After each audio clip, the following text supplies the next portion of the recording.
The sheriff's cruiser rolled up my gravel driveway at 6 a.m., lights flashing, all because some HOA Karen called 911 over me splitting firewood on my own mountain land. I stepped outside in boots and flannel, chainsaw still warm in my hand. Deputy Rodriguez was already shaking his head like he knew this was bullshit.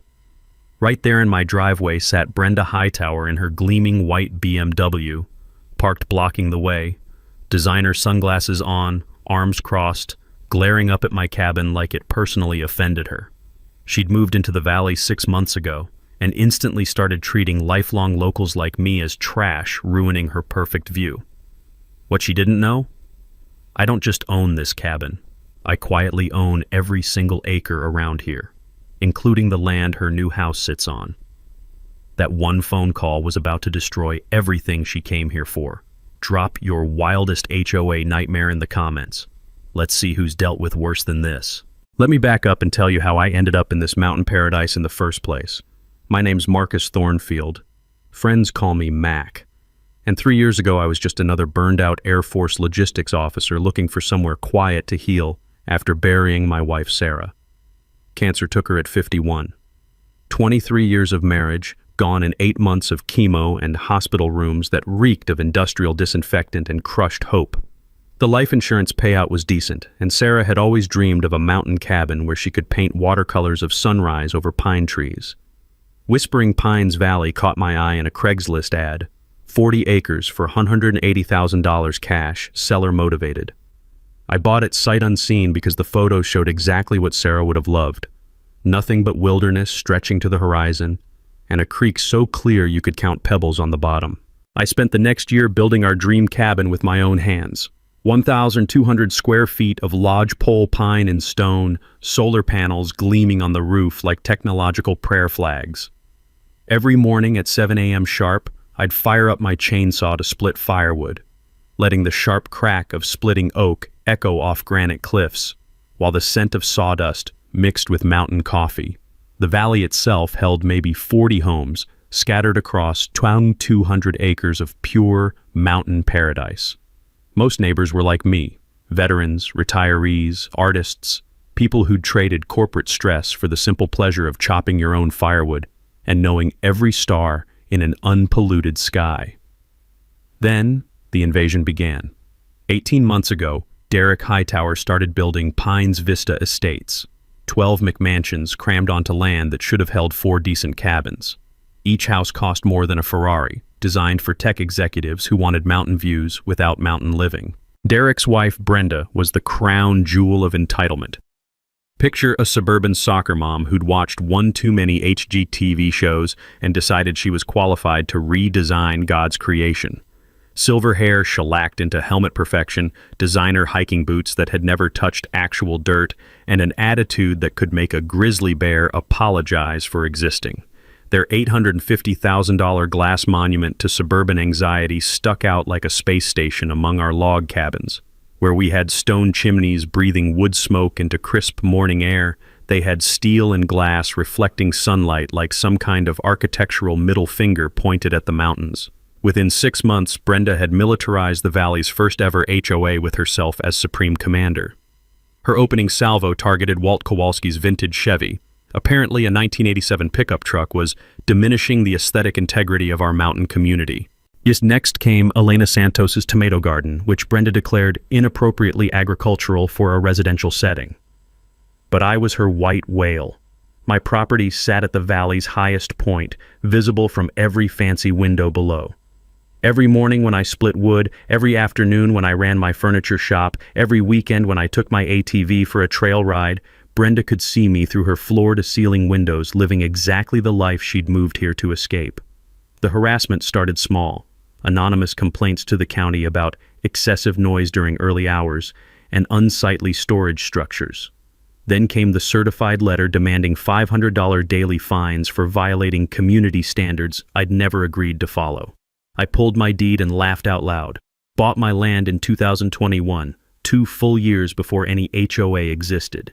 Legally speaking, Brenda had about as much authority over my property as she did over the moon. When I called to explain this politely, her mask slipped completely. "Listen here, you backwoods redneck. We're going to civilize this place whether you like it or not." That's when I realized this wasn't about noise ordinances or property values. This was war, and Brenda Hightower had just made the biggest tactical error of her privileged life. 2 weeks after our charming phone conversation, Brenda launched her first official attack. A FedEx truck rumbled up my gravel driveway, diesel exhaust mixing with morning pine scent, carrying a thick envelope that felt heavy with expensive trouble. Kensington & Associates, attorneys at law. One of those $400 an hour San Francisco firms that charge more per hour than most folks make in a week. The return address alone was designed to make regular people wet themselves. The cease and desist letter was a masterpiece of legal intimidation. 3 pages of fancy letterhead claiming my ongoing nuisance activities were causing irreparable harm to property values and residential tranquility. They threatened a lawsuit for damages exceeding $50,000 unless I immediately stopped all commercial woodworking operations, excessive noise generation, and unsightly storage of materials. Attached were 47 photographs of my property taken with what must have been a telephoto lens, my woodshed, my solar panels, even my damn mailbox, all labeled as aesthetic violations, like I was running a meth lab instead of making custom furniture. I poured myself coffee strong enough to wake the dead and read through their demands again. These city lawyers had clearly never tangled with a military logistics officer who'd spent 20 years dealing with Pentagon bureaucrats and calling out colonels when they were full of shit. Time for some research. The county law library smelled like old books and frustrated citizens, fluorescent lights humming overhead as I dove into Colorado agricultural law. 3 days later, I'd found my ammunition. Back in my Air Force days, I'd learned that every problem has a regulation somewhere, and every regulation has an exception if you know where to look. Turns out Colorado's right to farm statute protects agricultural activities that predate residential development. Custom furniture making from locally sourced timber? Definitely agricultural processing. Brenda's fancy lawyers had just threatened a guy whose woodworking business was more legally protected than a bald eagle's nest. I drafted my response on letterhead I designed myself. Thornfield Mountain Enterprises, LLC. 1 page, plain English, explaining that my activities were protected under state agricultural statutes and suggesting Kensington & Associates might want to research rural property rights before embarrassing themselves in court. But that's when things got really interesting. While I was playing legal chess, my neighbors, Walt Kowalski and Elena Santos, appeared on my porch with coffee and intel. Walt, 78 years old and weathered like granite, had been watching Brenda's operation with the sharp eyes of an old logger who'd seen plenty of schemes in his time. "That woman's been mighty busy," he said, settling into my porch rocker with a grunt. The morning air carried the distant sound of Brenda's BMW purring down valley roads like a predator on patrol. "Taking pictures of everybody's property, not just yours.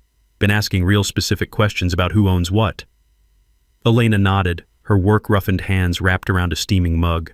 "Derek showed up at my place last week with a folder full of paperwork, offered me $50,000 over market value, cash, no inspection needed, said he was helping longtime residents maximize their investment potential." My coffee suddenly tasted bitter. "How many others has he approached?" "At least 6 that I know of," Elena said. "Always the same pitch. Cash offers way above asking price, quick closings, no questions asked." Walt leaned forward, his logger's instincts sharp as a crosscut saw. "Been watching them at night, too. Derek's been prowling around with surveying equipment after dark. Saw him twice this week with a GPS unit and clipboard, walking property lines like he was planning something." That's when the real picture snapped into focus like a rifle scope finding its target. This wasn't about my chainsaw or Elena's tomato garden. Brenda and Derek were systematically cataloging every property in the valley, making strategic cash offers, using legal threats to pressure holdouts. The harassment wasn't personal, it was business reconnaissance. I installed my first trail camera that evening, a cellular model I'd researched online. 20 years of military procurement had taught me that the best surveillance gear doesn't come from government contractors. It comes from hunters who need to catch poachers. For under $200, I could monitor my entire property line and get real-time photos sent to my phone. The next morning brought Brenda's escalation. A county inspector knocked on my door with a clipboard and a bad attitude, claiming my woodworking violated home business permits. The citation threatened a $5,000 fine if I couldn't produce proper documentation within 48 hours. most folks would have panicked. Lucky for me, 2 decades of Air Force logistics had taught me that paperwork problems always have paperwork solutions. I spent the afternoon at the county office obtaining every permit my operation might conceivably need. Business license, fire safety compliance, environmental impact waiver, even a cottage industry certification that probably wasn't required but looked official as hell. By Friday, my little woodworking shop was more legally bulletproof than a government contract. But Brenda had made a critical error. She'd underestimated mountain folks' solidarity. Word spread through our valley faster than wildfire in August drought. Elena organized coffee meetings where neighbors compared their derrick encounter stories. Walt started logging every suspicious vehicle that entered our valley. And me? I kept splitting wood every morning at 7 a.m. sharp, my chainsaw announcing dawn like a mechanical rooster. The sweet scent of fresh oak shavings drifted across the valley as I stacked cord after cord, perfectly visible from Brenda's floor-to-ceiling windows. Let her document whatever she wanted. I was just getting started. Brenda's next move came disguised as concerned citizenship. Over the next 2 weeks, the county fire marshal showed up to investigate anonymous reports about improper wood storage. The environmental agency sent an inspector after someone claimed I was illegally dumping sawdust into the creek. Even the Postal Service got involved when multiple concerned citizens complained about my mailbox being insufficiently visible from the roadway. Each visit meant the same apologetic shrug from county employees who clearly knew they were being weaponized by someone with too much time and too little sense. The fire marshal actually complimented my wood storage setup before grudgingly writing "no violations found" on his clipboard. But the really creative harassment started when my equipment began mysteriously malfunctioning. First, my chainsaw developed what mechanics call sugar in the gas tank, a classic sabotage technique that turns your fuel system into expensive scrap metal. The repair shop in town shook their heads when they saw the crystallized mess clogging my carburetor. "Seen this before," the mechanic said, wiping his hands on an oily rag. "Usually happens to folks who piss off the wrong neighbors." Then my ATV tires got slashed while it sat parked behind my cabin. Not just punctured. Professionally cut with something razor sharp, all 4 tires ruined in perfectly straight lines. The acrid smell of rubber and betrayed trust hung in the mountain air as I stared at $800 worth of deliberate destruction. That's when I decided to upgrade my security game. My old trail cameras had been doing their job, but I needed better coverage. A quick online search led me to a cellular surveillance system that hunters use to catch poachers, motion-activated cameras that upload photos instantly to a secure server. The setup cost me $600, but it covered every approach to my property with military-grade precision. 2 days later, I got my money's worth. At 2:17 a.m., my phone buzzed with an alert. Motion detected at camera 3. The image showed a figure in dark clothing and a baseball cap skulking near my shed with what looked like a Slim Jim and a small crowbar. The intruder's face was hidden, but the body language screamed guilty conscience. I slipped on boots and grabbed my flashlight, moving through the darkness with the silent efficiency the Air Force had drilled into me during night exercises.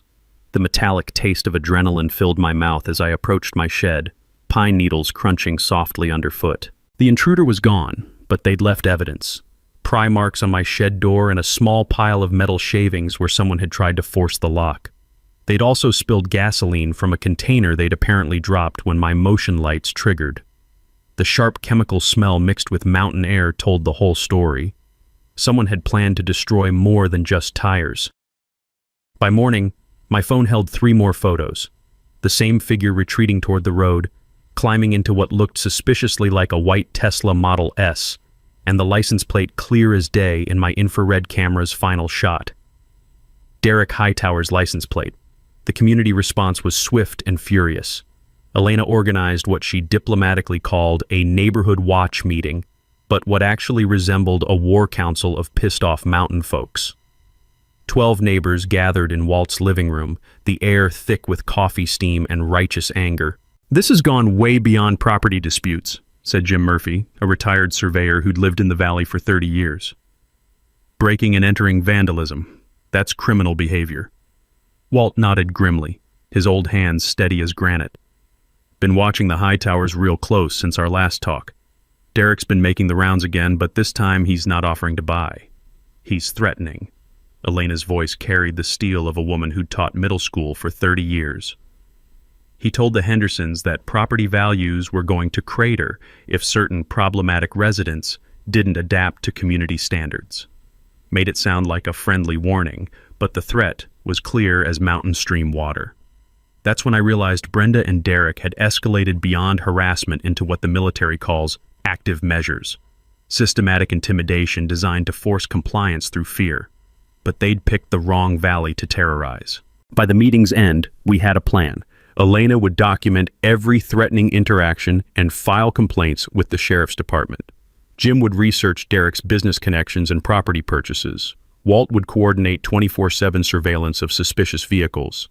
And I would keep doing exactly what I'd been doing, splitting wood, building furniture, and living my life, while my upgraded cameras gathered evidence of every illegal move Derek made. 2 days later, Brenda filed for a restraining order claiming I'd threatened violence against her person. The petition cited my military background and alleged arsenal of weapons as evidence I was dangerous and unstable. The hearing was scheduled for the following Tuesday. Most folks would have been intimidated by the legal system bearing down on them. But 20 years of dealing with military bureaucracy had taught me that the best defense against false accusations is overwhelming documentation of the truth. I started preparing my evidence folder.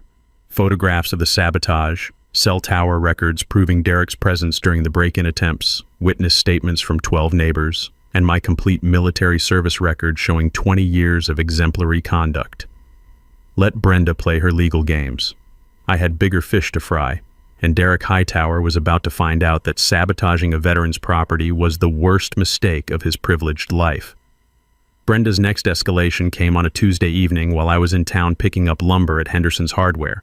My phone exploded with calls from Walt, Elena, and 3 other neighbors, all asking the same frantic question. "Mac, are you okay?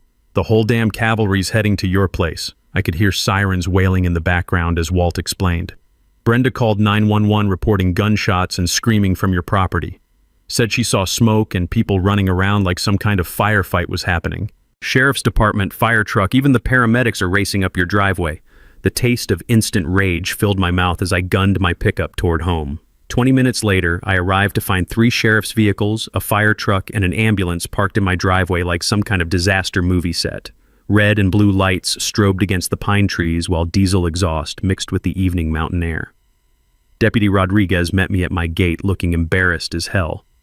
"Mac, we got a call about gunshots and possible injuries. Mind if we take a look around?" I handed him my receipt from Henderson's Hardware, time-stamped 43 minutes earlier. "I've been in town buying 2x4s, Deputy. Store's got security cameras if you need confirmation." We walked my property together while his radio crackled with frustrated voices. No bullet holes, no blood, no evidence of any disturbance whatsoever. The only smoke was the faint scent of my wood stove's pilot light, and the only people running were probably deer spooked by all the sirens. "This is the 3rd false report in 6 weeks, Rodriguez said quietly as the fire truck rumbled away. "Always the same complainant, always completely bogus. Just wanted you to know we're keeping track." His warning carried weight. In my Air Force days, I'd seen plenty of situations where legitimate emergencies got ignored because someone cried wolf too many times. Brenda was burning through her credibility faster than kindling in a campfire. But she wasn't done yet. The next morning, Brenda contacted Jake Morrison at the Valley Tribune with a story about a dangerous mountain man threatening our peaceful community. The article made me sound like some kind of survivalist lunatic with PTSD, hoarding weapons and terrorizing innocent families who'd moved here for mountain tranquility.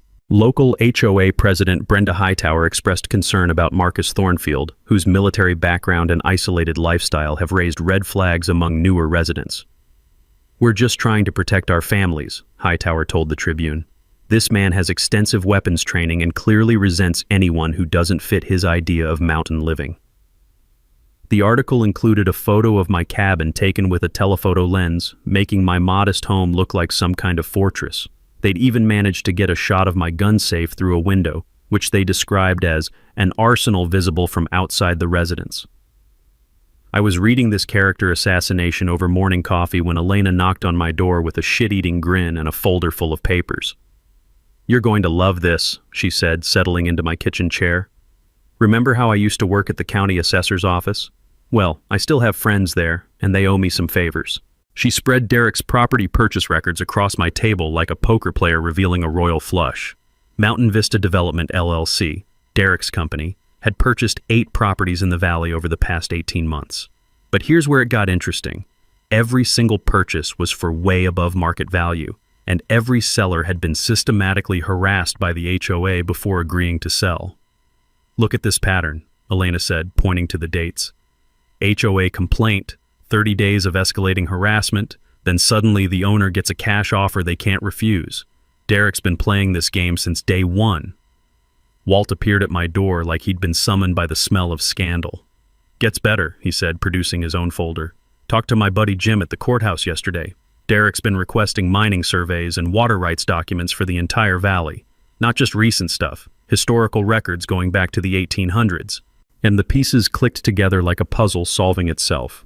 Derek wasn't just buying properties for a development scheme. He was researching something bigger, something that required intimate knowledge of old land grants and mineral rights. That's when my phone rang with the call that changed everything. Mr. Thornfield, this is Rebecca Owen from First Mountain Bank. I'm calling about the safety deposit box you inherited from your aunt's estate 3 years ago. Our records show you've never accessed it, and we're required to notify you before our next audit. I'd completely forgotten about Aunt Martha's safety deposit box. She'd been my great-aunt on my mother's side, a woman I'd met maybe twice at family reunions. When she died, her lawyer had mentioned some personal effects and documents I'd inherited, but I'd been too busy dealing with Sarah's medical bills to pay attention. I'll be in tomorrow morning to access it, I told Rebecca, something stirring in my gut like a premonition. Meanwhile, Brenda's newspaper article was backfiring spectacularly. By afternoon, 15 neighbors had signed a statement supporting my character. The local VFW post offered legal assistance. Even the hardware store owner called to say he'd told the Tribune reporter that I was one of the most decent customers he'd ever served. But the real surprise came that evening when Deputy Rodriguez called with unofficial advice. Mac, you need to be extra careful. We ran Derek Hightower's background for this false report investigation and some interesting stuff came up. He's been involved in 3 similar development projects in other rural areas. Each time, longtime residents ended up selling after experiencing what they described as systematic harassment campaigns. The metallic taste of realization filled my mouth as Rodriguez continued. I can't prove anything yet, but this looks like a pattern. These people aren't just annoying neighbors. They're running a con game. After Rodriguez hung up, I sat on my porch listening to evening sounds of the valley I'd grown to love. Somewhere in Aunt Martha's forgotten safety deposit box might be the key to understanding what Derek was really after, and tomorrow morning, I was going to find out. First Mountain Bank smelled like old money and fresh anxiety as I walked through their brass doors the next morning. Rebecca Owen led me to the vault, her heels clicking against polished marble floors that had probably seen a century of mountain families storing their most precious secrets. Aunt Martha's safety deposit box was smaller than I'd expected, just big enough for documents and maybe some family jewelry. The metal lid opened with a soft whisper, revealing a collection of yellowed papers that looked older than the bank itself. Sarah's death certificate and insurance papers sat on top, reminders of bureaucratic grief I'd rather forget. But underneath those modern documents lay something that made my hands tremble. A leather portfolio tied with string, containing papers so old the edges crumbled at my touch. The top document bore an official seal from 1923 and the name Ezra Thornfield written in fountain pen ink that had faded to brown. As I read the archaic legal language, my coffee grew cold and my world shifted on its axis. Grant of mineral and water rights to Ezra Thornfield and his heirs in perpetuity, encompassing all subsurface minerals and water sources within the surveyed boundaries of Whispering Pines Valley, totaling 2,847 acres. The document included a hand-drawn survey map showing the entire valley, with Clearwater Creek marked as primary water source, exclusive rights retained. Every property Derek had purchased, every lot Brenda's HOA claimed to govern, every square foot of Pines Vista estates. All of it sat on land where my great-grandfather had retained the mineral and water rights nearly a century ago. I called Elena from my truck, hands shaking as I held the phone. I need Walt and you at my place immediately. Bring coffee and prepare to have your minds blown.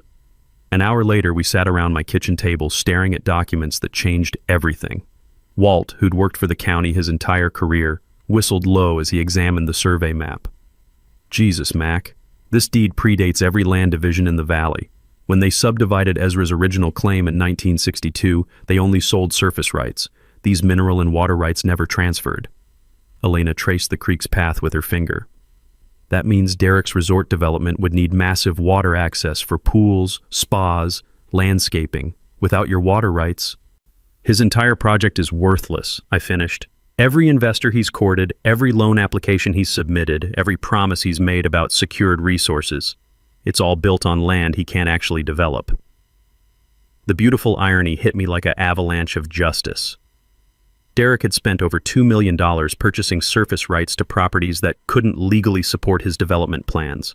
Every harassment campaign, every legal threat, every midnight sabotage attempt had been designed to drive me out of the valley so I wouldn't discover what I already owned. Walt leaned back in his chair, a grin spreading across his weathered face. That pompous son of a bitch has been trying to steal water rights he doesn't even know you have. I pulled out my phone and called Morrison Legal Services in town. Mr. Morrison, Mac Thornfield. I need to retain your services for something that's going to make your month very interesting. Attorney Morrison arrived within 2 hours, examined the documents with the hungry expression of a lawyer who'd just found a winning lottery ticket, and confirmed what I already knew. The deed was legitimate, enforceable, and absolutely bulletproof. Mr. Thornfield, he said, adjusting his glasses. You don't just own water rights to Clearwater Creek. You own subsurface mineral rights under every property in this valley. Derek Hightower's company has been selling investors access to resources you control. The sweet taste of pending victory filled my mouth as the full scope of Derek's error became clear. He'd researched historical mining claims, studied water rights law, and methodically purchased valley properties. But he'd missed the one document that mattered most, the original Thornfield deed that trumped every subsequent land sale. Brenda thought she was dealing with a hillbilly who split firewood too loudly. Derek believed he was intimidating a lonely widower who didn't understand property law. They had no idea they'd just declared war on the guy who legally owned the ground beneath their feet. Time to show them what real mountain justice looked like. The War Council convened in my living room that evening with the intensity of generals planning D-Day. Walt brought his surveyor's knowledge and 40 years of county connections. Elena arrived with her teacher's organizational skills and a network that reached every longtime resident in the valley. Attorney Morrison came armed with legal strategy and a predatory gleam in his eyes that suggested he'd been waiting his entire career for a case this satisfying. Here's our objective, I said, spreading the 1923 deed across my coffee table like a battle map. Derek's scheduled his big investor presentation 3 weeks from Friday. He's promising those Silicon Valley money men locked-in water rights and guaranteed environmental approval. We're going to let him make those promises, then destroy his credibility in front of everyone who matters. Morrison adjusted his glasses, already calculating billable hours. The legal foundation is rock solid. I'll file formal water rights claims with the county tomorrow, establish your standing to challenge any development permits, and request mandatory environmental impact reviews. Once that paperwork hits the system, Derek's project stops dead. Elena pulled out a notebook that looked like it could organize a military campaign. I've been tracking Derek's property purchases through my friend at the assessor's office. He's used shell companies to hide the full scope: Mountain Vista Development, Pines Investment LLC, Summit Holdings Corp., all registered to the same address, all buying properties after orchestrated harassment campaigns. Walt leaned forward, his old hands steady as mountains. Been watching them operate for months now. Derek's got a pattern: anonymous complaints to create problems, then cash offers to solve them. He's done it to 6 families already, always the same playbook. That's when I realized we needed more than legal paperwork to stop Derek's operation. We needed to catch him in the act, document his fraud, and expose his systematic deception to both investors and law enforcement. Time for some real reconnaissance. Over the next week, we implemented what I privately called Operation Mountain Justice. Elena infiltrated Brenda's private Facebook group using a fake account, gaining access to their planning discussions and timeline details. The intelligence was pure gold. Derek had promised investors that all regulatory obstacles would be resolved before their site visit, and that water rights were fully secured through strategic property acquisition. Meanwhile, Walt coordinated with Jim Murphy and 5 other longtime residents to document every suspicious vehicle entering the valley. They created a surveillance network that would have made the CIA proud. Retired folks with time on their hands and decades of grudges against entitled outsiders who thought they could buy their way into paradise. My contribution was more technical. I invested in a professional-grade surveillance system that covered not just my property, but strategic viewing points throughout the valley. Hidden cameras monitored Derek's illegal creek access, documented his crew's trespassing activities, and recorded every violation of environmental regulations his operation had committed. The equipment came from a military contractor who specialized in border security.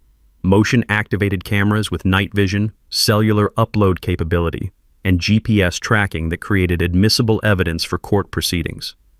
For less than $3,000, I'd built a surveillance network that could track Derek's every move without him knowing he was being watched. But the psychological warfare was even more satisfying. I continued playing my role as desperate seller, feeding Derek carefully crafted misinformation about neighbors willing to sell cheap. Every conversation was recorded, every promise documented, every lie preserved for future prosecution. Derek's greed made him sloppy, revealing details about his investor timeline, financing requirements, and the offshore accounts he was using to hide money. The beauty was watching Derek dig his own grave while thinking he was winning. He bragged about neutralizing environmental opposition and eliminating problematic residents, never realizing that every word was being preserved for his eventual criminal trial. Elena's social media campaign proved equally effective. Her Save Whispering Pines Facebook group attracted 300 members in 10 days, including environmental activists, local reporters, and 3 county commissioners who'd been looking for an excuse to investigate Derek's suspicious permitting applications. Meanwhile, Morrison prepared our legal nuclear option: cease and desist letters for Derek's investor presentation, environmental injunctions to halt any construction, and criminal fraud complaints ready for immediate filing. We'd let Derek make his promises to investors, then systematically destroy every claim with documented evidence. The timeline was perfect. Derek's presentation was scheduled for Friday evening at the Pines Vista Clubhouse. Our revelation would come Saturday morning at Brenda's emergency HOA meeting that she'd called to discuss declining property values caused by problematic residents. Walt's nephew Jake, the investigative reporter, would publish his exposé in Sunday's regional newspaper, complete with photographs of Derek's illegal activities and recordings of his fraudulent promises. By Monday morning, Derek would face criminal investigations, civil lawsuits, and complete financial ruin. But the most satisfying part was Derek's ignorance. He still believed he was intimidating a lonely widower who didn't understand property law. Right up until Friday evening, he'd be congratulating himself on acquiring another mountain valley for development. He had no idea that the hillbilly he'd been harassing owned the water rights that made his entire project possible, and was about to destroy everything Derek had worked for in front of the investors whose money he'd already spent. Sometimes the best revenge is just letting greedy people reveal their true nature to the wrong audience. With his investor presentation just 2 weeks away, Derek's behavior shifted from calculated harassment to barely controlled panic. The Silicon Valley money men were flying in for site visits. His construction loans required environmental approvals within 30 days, and somehow his foolproof intimidation campaign had failed to drive me out of the valley. So Derek decided to get creative. The bribery attempt came on a Wednesday morning disguised as a neighborly visit. Derek's Tesla crunched up my gravel driveway, its pristine white paint job looking obscene against the backdrop of honest dirt and working man's tools. He climbed out wearing hiking boots that had never seen actual hiking, and a forced smile that wouldn't have fooled a tourist. "Mac, I think we got off on the wrong foot," he said, extending his hand like we were old friends instead of mortal enemies. "I'd like to make things right between us." I let him sweat for a moment before shaking his soft palm with my calloused fingers. "What did you have in mind, Derek?" "Well, I know Brenda can be a little intense about community standards, and I realize your property has sentimental value." He paused, pulling out an envelope thick enough to choke a horse. "I'm prepared to offer $500,000 cash for your land. No inspection, no contingencies. Close in 2 weeks." The crisp scent of fresh bills mixed with Derek's nervous sweat as he fanned out $100 bills like some kind of drug dealer making a buy. 500 grand was more than triple what I'd paid for the property, enough to buy a mansion anywhere in the state. That's generous, I said, playing my role perfectly. But this place means everything to me. Sarah and I plan to grow old here. Derek's mask slipped just enough to reveal the predator underneath. Mac, let me be completely honest. This valley's changing whether you like it or not. You can either profit from that change, or you can get crushed by it. There are ways to make life very difficult for people who don't adapt. The metallic taste of pure rage filled my mouth, but I kept my voice level. Is that a threat, Derek? It's just reality. Sometimes accidents happen to stubborn people. Equipment failures, permit problems, tax audits. Life gets complicated when you fight progress. Every word was being recorded by the micro recorder Elena had helped me wire into my shirt pocket. Derek's casual mention of accidents was enough to add witness intimidation charges to his growing list of crimes. But Derek's desperation manifested in ways beyond bribery. Over the next week, my surveillance cameras captured a systematic sabotage campaign that escalated beyond amateur hour tire slashing. Someone contaminated my well water by dumping motor oil down the wellhead, an environmental crime that could have poisoned the entire valley's groundwater. My solar panel array suffered accidental damage from a falling tree branch that showed clear saw marks where it had been cut.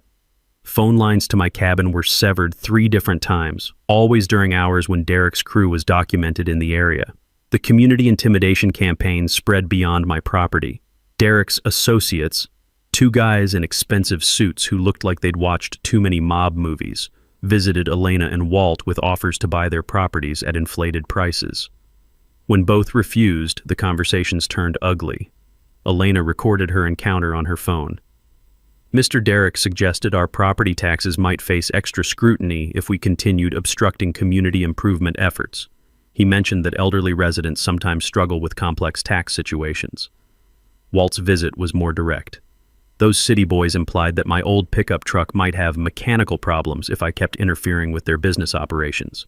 Even mentioned that rural accidents sometimes take a while for emergency services to reach. But Derek's biggest mistake was underestimating the solidarity of mountain communities. Instead of terrorizing residents into submission, his threats triggered a defensive response that would have made the Minutemen proud.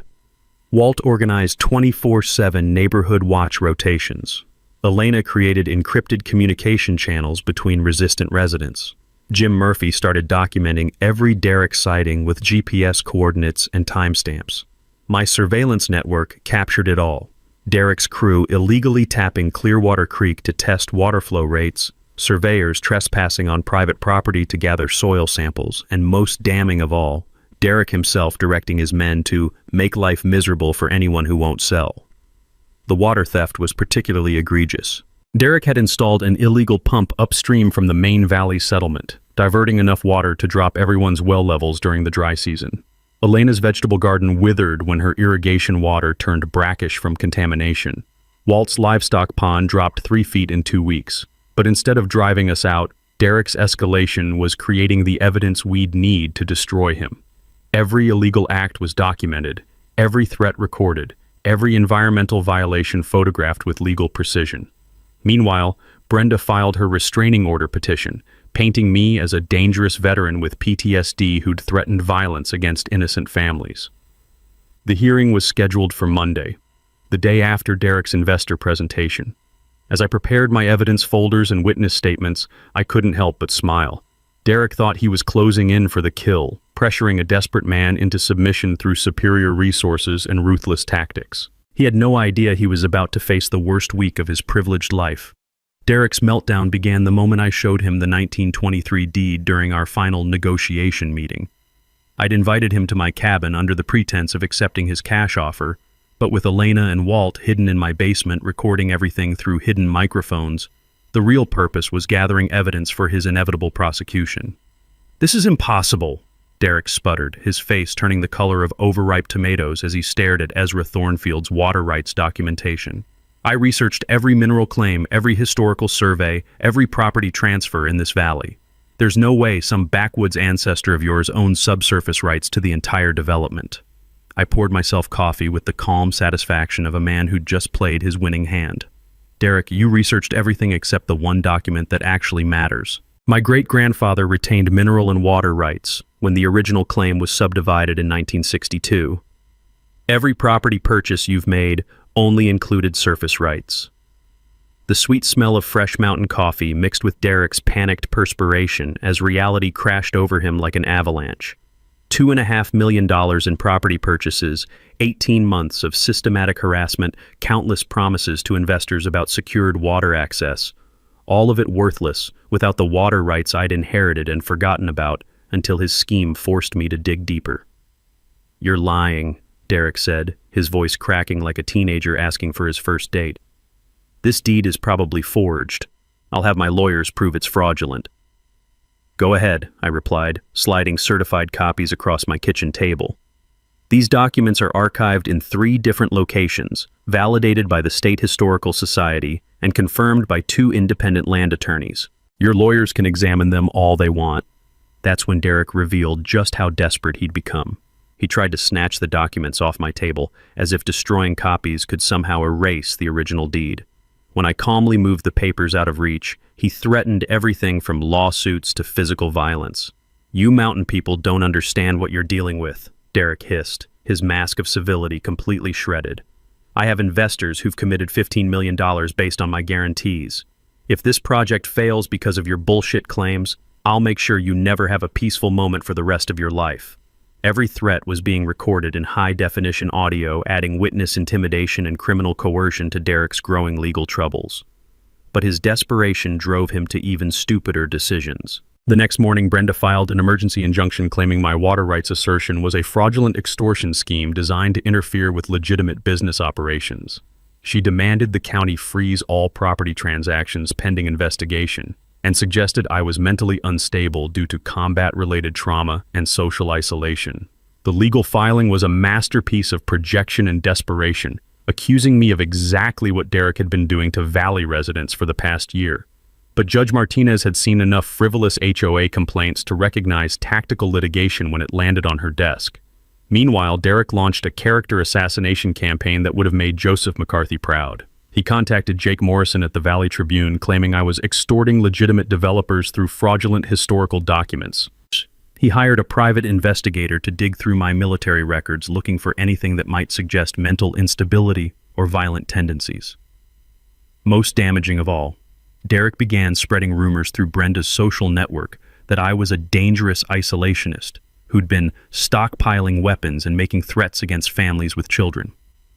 The Whisper campaign was designed to turn community sentiment against me before the truth about his fraud could spread.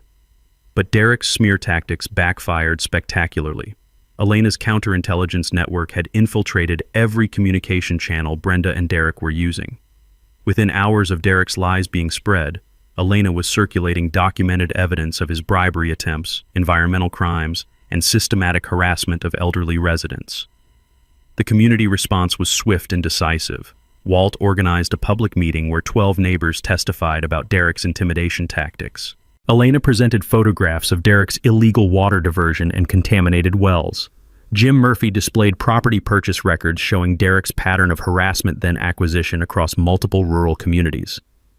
By Thursday evening, Derek was facing criminal complaints for environmental destruction, civil lawsuits for fraud and intimidation, and complete community ostracism. His carefully constructed image as a visionary developer bringing prosperity to rural areas had collapsed into the reality of a predatory swindler who targeted vulnerable communities. But the real blow came when Derek's Silicon Valley investors started asking uncomfortable questions. Elena's social media campaign had reached environmental groups who contacted Derek's financial backers directly. Suddenly, wealthy tech executives were receiving detailed documentation of Derek's illegal activities from organizations with armies of lawyers and political connections. The final straw was Derek's pathetic attempt to forge competing water rights documents. My surveillance cameras caught his crew trying to age newly printed papers with coffee stains and sandpaper, creating historical documents that would support Derek's false claims to water access. Computer forensic analysis proved the fake documents were created on Derek's office printer using modern paper and toner. Instead of supporting his position, Derek's forgery attempt added federal fraud charges to his legal troubles. As Friday's investor presentation approached, Derek was trapped in a web of his own making. Criminal investigations pending, civil litigation mounting, community opposition organized, and no legal path forward for his development project. He'd cornered himself, and tomorrow night I was going to finish the job. Friday evening arrived with the crisp clarity of mountain justice finally coming home to roost. The Pines Vista clubhouse buzzed with nervous energy as Derek's Silicon Valley investors arrived in rental cars that probably cost more than most Valley residents made in 6 months. 12 tech executives in expensive casual wear, all clutching financial portfolios and wearing the confident expressions of men accustomed to turning rural land into profit margins. Derek had transformed the clubhouse into a presentation theater, complete with projector screens showing architectural renderings of Whispering Pines Luxury Resort and Spa. The development plans promised a $47 million paradise, boutique hotel suites, championship golf course, world-class spa facilities, and exclusive access to pristine mountain wilderness. I slipped into the back row with Walt, Elena, and Attorney Morrison, my phone recording everything while Derek's presentation began. The smell of expensive coffee and nervous sweat filled the room as Derek launched into his pitch. "Gentlemen, you're looking at the last undeveloped luxury destination within 2 hours of Denver," Derek said, his voice carrying the practiced confidence of a man who'd sold this dream to investors 3 times before. Whispering Pines represents a unique opportunity to create an exclusive retreat that will generate premium returns for decades. He clicked through financial projections showing 15% annual returns, occupancy rates guaranteed by strategic partnerships with luxury travel companies, and construction timelines that promised grand opening within 18 months. Every slide reinforced his central promise. This was a sure thing, a risk-free investment backed by comprehensive due diligence and secured resource access. "Our water rights are fully secured through strategic property acquisition," Derek announced, displaying a map that showed his property purchases throughout the valley. "Environmental approvals are proceeding on schedule, and we've successfully addressed all community concerns through our local HOA partnership." That's when I stood up. "Derek, before your investors sign anything, there's something they should know about those water rights you just guaranteed." The room fell silent except for the projector's electronic hum. Derek's face went pale as mountain snow as he realized his carefully orchestrated presentation was about to become a public execution. "This is a private meeting, Thornfield. You're trespassing." "Actually, you invited me here to discuss selling my water rights," I replied calmly, pulling out my phone to display the 1923 deed. "I thought your investors should see what they're really buying into." I walked to the front of the room while Derek sputtered protests. Attorney Morrison distributed copies of the Thornfield deed to every investor, his movements precise as a funeral director arranging a burial. "Gentlemen, this document grants my family exclusive water rights to every square foot of this valley," I announced, my voice carrying the authority of 20 years military service. "Derek's resort can't legally operate without access to Clearwater Creek, water rights he doesn't own and can't obtain." The lead investor, a thin man with wire-rimmed glasses who'd been nodding along with Derek's presentation, examined the deed with growing alarm. "Mr. Hightower, is this document legitimate?" Derek's desperation transformed him from smooth salesman to cornered animal. "It's obviously a forgery. This mountain man is trying to extort money from legitimate developers." That's when Morrison stepped forward with the kill shot. Mr. Derek claimed his documents were fraudulent, so he had them independently verified. He produced certified validation letters from the State Historical Society, 2 law firms, and the county clerk's office. These water rights are absolutely legitimate and legally enforceable. But the real devastation came when Morrison played audio recordings of Derek's bribery attempts, environmental crimes, and threats against Valley residents.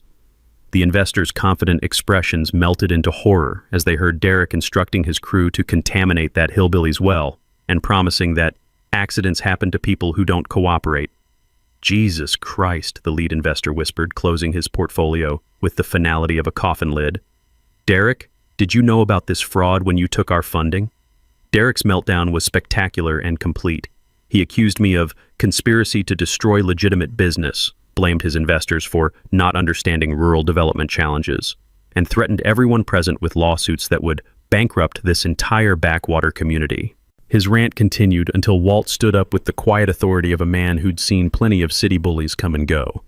"Son, you've been caught red-handed defrauding these people and terrorizing our community. Time to shut your mouth and accept the consequences." The investors fled like tourists escaping an avalanche, their $15 million in funding evaporating faster than morning mist. Derek stormed out promising revenge, while Brenda sat in stunned silence, finally understanding that her HOA presidency had just become worthless as Confederate money. The next morning, our community meeting packed the Valley Center with 85 people, 3 reporters, and county officials who'd driven up specifically to witness Derek's public destruction.